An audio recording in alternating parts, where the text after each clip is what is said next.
মায়ের পায়ের নিচে জান্নাতে, কথাই ঠিক। বইয়ের কথা মেনে চললে বাপ মায়ের সাথে ভালো আচরণ করা যাবে না, এ কথাই ঠিক।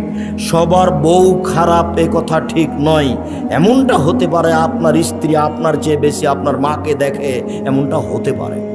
সম্মানিত দিনী বোন, আপনাকে আমি অনুরোধ জানাচ্ছি, আপনি আপনার শাশুড়িকে মেনে নেন, ভালো হবে।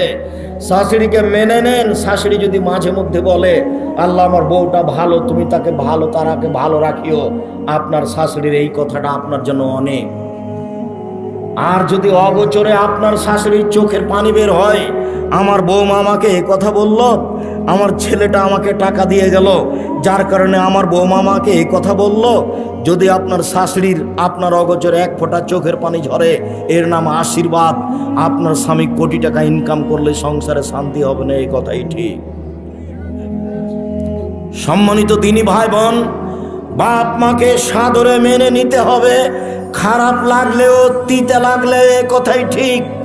আপনাকে মা কিভাবে লালন পালন করেছে সেটা আপনাকে আমি দেখাতে অক্ষম, তবে আপনার ছেলেটাকে আপনি দেখলে বুঝতে পারবেন আপনার ছেলেটা আপনার কাছে কেমন, তেমন আপনি ছিলেন।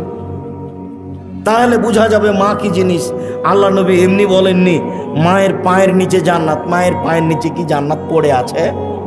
তার মানে মাকে মেনে চললে জান্নাত, এই কথা রাসূল সাল্লাল্লাহু আলাইহি ওয়াসাল্লাম বললেন।